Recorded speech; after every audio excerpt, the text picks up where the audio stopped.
Hey friends, it's Jay Ryan. Thanks for coming back to the channel. It is Jay Ryan World right here on YouTube and on Instagram. And I am here with superstar Big Boy! Oh, hello. God, we finally made it here. Yeah. I had to wait till he got episodes in before I felt like, hey, Jason, are you ever going to have me? He's so bougie. He's like, I got to see if this thing's real. You get 250,000 views, then I'll come on. So not at all. Thank you. I was asking, I was like, Jason, when you going to have me on? This dude was going and shooting things and editing, and I was like, what's going on here? I think anybody can understand. Like, Big Boy and I have been producing partners for over 20 years, right? Man. So, like, you don't go to you don't go to the top first. I had to work some things out today. No, that's great, man. Anyway, I'm so happy that you're here. All right, so where do we start? So we got to start at the beginning. So this first episode, we're doing multiple episodes here together, but this first episode is going to be called Big Boy's Neighborhood: The Beginning. Mm-hmm. All right, so we'll start there. And so obviously, my God, we've got a million stories. We've done this for so long, but for everyone out there, I just wanted to have an episode where if you like the show, Big Boy's Neighborhood, it's the hip hop show. It's the biggest hip hop brand in the West Coast, right? And we've been producing these shows for many years, but take it back to before you and I met, mm-hmm. and you first were getting started in radio, Power 106. The show wasn't even called Big Boy's Neighborhood originally. It was Big Boy, but give me a dose of like that first month of radio period. The first month of radio was crazy, man, because for one, you knew you wanted to be in radio. Yeah. I just knew I wanted to do something with entertainment. So it wasn't like I was trying to do this radio thing. I found an in, and Rick Cummings from Power Emmons, he gave me a shot to do one night. Yeah. And I did the one night at that time. If anybody know my history, I was a bodyguard for a rap group called The Far Side. And I did the one night. He called me back, asked me would I do a second night, 4 hours. I'm like, oh, okay, I'll do 4 hours, and then I'll go back on this Lollapalooza tour. And when you say that you did 4 hours, that means you were on the mic, hosting on the mic, live on the radio. Right there on the mic. I think even then they put me in with Richard Humphrey Vision. Right. And I just went in, and I always like entertaining anyway. I always, like being around something, and I always been, a funny guy. So getting in there, it was an overnight. I didn't feel the restrictions. I didn't know the power of radio to where I was walking in. Like people now, they want to get in radio. They're nervous, He just told me, hey, go in there and have a great time. So I went in. Humpty was easy to work with. Had a great time. After 2 shows, they gave us the night show. Yeah. And from there, they, kind of did where, they moved Humpty out and let me do the night show by myself. And I didn't have I like noise. I didn't know anyone. So I invited Sean Wan and DJ Ray, 2 of my buddies, down. I said, man, just sit in there so I have someone to just talk to. Yeah. And that first month of radio, bro, it was like I would literally do a break, such a Big Boy or whatever it was then, and then I would go to the phones.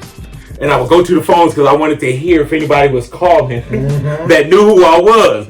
So hello, Power, this is Big Boy, and it was, to this day, radio's exciting.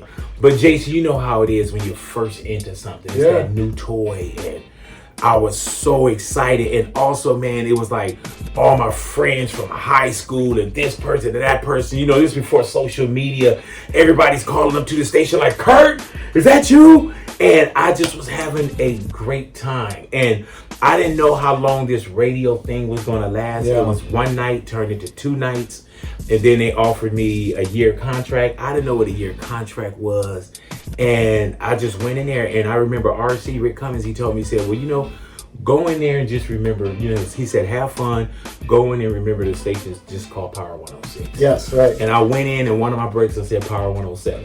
Stop it! Dude, for real, Jason? I know you, but I've heard this story many times, man. But I thought you're kidding. No, man, I said Power 107. I'm like, the pressure. You had one job. Yeah, one job. Could you imagine if that was the one thing, like if Rick got fired from Power 107 somewhere, and he was like, I hate all the 107s. Well, either that, or can you imagine that was your one mess up and they cut you right there? Yeah, and we've seen that in the business. Of course. Of course. Yeah. Some people you don't even get a second strike, for sure. Okay, so when you say you got the night show first, right? So in radio, right, you have air shifts, right? So you've got mornings are like a really big deal, obviously. Then you've got middays, which is kind of like the lunchtime, 10 to 2. You got afternoons, and so then nights, was it like 7 to midnight? Yeah, I was doing 7 to 11, easy. Okay. And then we got to 7 to midnight. But it was like, we just came in and, I inherited some bits, which was Rap Attack and another thing called Fat 5 at 9, so that became mine. And then we just had fun, bro. And this is you, Sean, and Ray in the very beginning. Yeah. And then I introduced about 6 months later, we started mixing, or we were probably mixing at the time, and that's when I introduced the Mickey Ficky mix at night, which is, something we still do on air today. But it was just kind of getting out there, man, and having the freedom, Jason, to just throw all these darts, right. And whatever stuck, and this at the wall, and whatever stuck, and taking myself serious but not so serious, and being in a position where, not that, I could just mess this up, I don't care about it. I just didn't know the power of radio. I knew the power of radio, but I didn't know that this was something that I could have a long career in, something that I could, take care of my family for years, buy my mom a house. Like, I didn't know these things, right. You know what I'm saying? And to actually get into radio, but the one thing I did do, Jason, is when I got in, no matter how much I clowned and how much fun I had, I always took radio serious. I knew early on about sponsors and the commercials and where the money come from, and representing the company. Even though I sound wild and I sound crazy, I know how to edit myself. Absolutely. And we've had things where we crashed the car, bumped into the wall, and people are a little different because we listen with different ears now. But I knew that I wasn't going to just throw this away when I had such a great opportunity. Right. Well, and I can also say that too. I mean, for being producing partners and directing you all these years too, like, I never worry about you with a client. You are the person we bring in to save a client. Yeah. You're the person that we know is going to win over the room. Yeah. So it's beautiful that you had that instinct in the beginning, because before working with you, I worked a little bit at a few other shows before you, and I didn't have that luxury. We were the troubled child before. So then when I came and worked with you, and things really took off, it was like okay, good, that's great, like really smart business sense. What do you remember from the very beginning that would maybe surprise people about the technology, because things have really changed in the past couple decades, right? Man, now for one, I've always been since I was 13, I had turntables, and I love music, and I had realistics, and I had mics, and I wanted to be everything, rapper, actor, whatever it was, right? So when I get into radio, it almost looked like old school 8-tracks with these things called carts, and the carts had the music on it, and you had some CDs, but the carts had the music, the carts had the commercials, and you would literally take the carts and you would insert them into the cart player. Yeah. So getting in early, I didn't know about, I got in when it was reel-to-reel machines. Correct. So I would, now I can record a commercial and we'll send it to Juan or somebody, but at night, I had to learn how to cut my own reel-to-reels. Right. Going record. Commercials started coming in. They're like, "Oh, you got a commercial in your box," and I'm like, "Oh shoot!" So I got to go and I got to record these commercials. So early on, just looking at, I wasn't the turntable DJ like, hey, WKRP in Cincinnati, and I'm putting the record on, but everything was. And it seemed like it was high tech because I'm pushing the button and this fires. Yeah. Then I'm cueing this and this fires. You didn't have time to breathe. No, not with at all. the early technology. Not at all. Because every time a commercial finished, you had to make sure that they were all going to go in the right order that sales wanted them played. You literally had a log that you had to okay, well, such and such goes first, and this goes second, and this goes here. And sometimes the machines would get tired from running all day, and they might skip, and then you'd have to pull that card out and put it now in the other order. And I mean, now we're so spoiled with Apple Music and iHeart Radio app and all of these technologies where the music just comes and we don't even think about it, and you know, but then you had to do it reminds me of like at the circus, the guy spinning the plates or something, right? It's like you had to keep all of this stuff going, and you didn't have the luxury of, you know, doing a segue. You had segues where you had to, you know, Big Boy's Neighborhood or Big Boy, and you know, you're going to the next thing, but it wasn't where you could put everything in the computer and walk away and go to a bathroom break. Literally, if I had a song that was 3 minutes, 18 seconds, I had to be back in 3 minutes.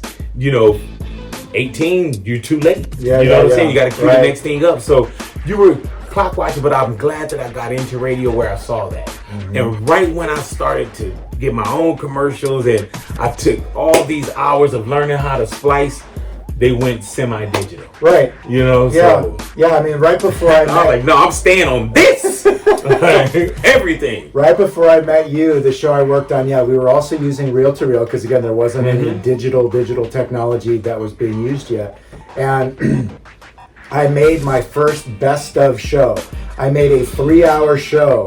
I had to cut the entire whole thing on reel. And it was so tedious of like what you had to do to actually, like, you know, get the show on the air. It was insane. So the very beginning too, how soon was it when the Big Boy Echo came in? The Big Boy, that came in very quickly.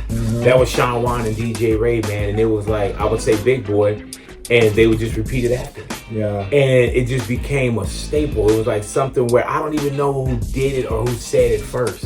You know, and it was more of the echo, probably when I would go, you know, Big Boy, and then just to fill up the room, they would come down and go, Big Boy. Yeah. And then it just became this thing where it's like, you know, Big Boy, and you know, and it just stuck. And to this day, that echo or Big Boy, that has traveled through so many people that we've worked with. Of course. But it didn't leave the building. No. With, you know, Sean Wan, Big Boy, and DJ Ray was like, no, this is ours. It was like, when you come in, you say it. When you come in, you say it. And I felt it immediately on the streets. And I didn't tell a lot of people, but the way Big Boy, it was this dude named Andre Duhan. Okay. And Andre lived in a complex that we lived in, this apartment complex. And when he would see me down the way, he would go, Big Boy! And subliminally, subconsciously, I just took that. And it always had been Big Boy. And it's worked in radio. The funny thing about that too is that, you know, it's been such a staple, you know, for Los Angeles, and of course, you know, the show's syndicated, you've been on TV a bunch and movies, and so there's people that know you everywhere. So even, and again, I'm not with you every minute, but we've traveled a lot. And when you hear that Big Boy come out of nowhere and you're in New York, or we're in Texas, or we're in Mexico, or Hawaii, or whatever it may be, like, how does that make you feel that there's people know that? Bro, you never get used to that. God willing, I'll never get used to that. You know, I could be anywhere in the world, and everywhere I've been to in the world, Jason, I've been recognized. You know, by the grace of God, bro. But someone can see you, and it literally turns you around. Where I'm walking, I hear Big Boy, and I'm like this. You know what I'm saying? Oh, what's up? I get it every day. Pandemic, mask, Big Boy. So it's just something, bro, that you never want to run away from. I don't run from the love. I run to it. And when people say that, it's never a problem where you're like, oh my God, I always just stop saying my name, or I don't want to get screaming like that. That is such a term of endearment and a love and a statement that, bro, like, I couldn't imagine being radio or being Big Boy without having that. You know? Well, the gift of it too, again, coming from the other side of it, because it's my job to present you in the best way and market you and the show and all of that, right? So, like, it's been my job for a very long time. But the gift of that that's so amazing as well is that when somebody shouts that out, it's because they want to talk to you, they want to hug you, they want a picture, right? Can you imagine if it was, Big Boy, you suck? That's what I see. I say, man, I said, what if all this love turned to hate? You know what I'm saying? Where I couldn't walk out the house or like, so I love it, bro. Yeah. And you see, Jace, we've been together for many years, bro. Like, it never turns me away. I'm never like, oh, I gotta go out here and people like me and I gotta be popular, because we know how things can get away from you. We know how you can lose things. You know, we know how everybody, you know, and we're in a cancel culture right now. Oh, for sure. But we know how, you know, we're in free radio. If people don't like you, they can just there's another option. Of course. You know, so just in Los Angeles, there's 75 channels you could choose from. So just to be one of the people that people enjoy and they still enjoy our brand, and people, you know, and then you get the babies that grow with us, and it's just been amazing, man. So I embrace it, you know. And you hear me, we talk on air, I tell people, I say, man, if you see me, come take a picture, come say hello. Like, man, that is not fuel to the fire, or I need it because I'm a narcissist, but I love it, bro. Of course. And genuinely it feeds you. Yeah, man. Absolutely. Yeah, bro. Yeah. All right, well, we're doing a multi-part series here. This is Big Boy. Again, this is Jay Rye. Thank you for watching part 1. Big Boy's Neighborhood, the beginning. All right, and there's more episodes coming. Thank you so much for watching. It's Jay Rye World right here on Instagram and on YouTube. We'll see you next time. Thank you. Hello. I hope you enjoyed that episode. It's just the first dose. Lots more episodes coming with Big Boy. We have so many conversations to talk about, like the years that we worked at Power 106 and making the move to iHeartMedia and getting sued for making that move as well. Plus all the shows and characters from the shows you remember. Lots more episodes ahead. I hope you consider subscribing. It's Jay Rye World right here on YouTube. Thanks.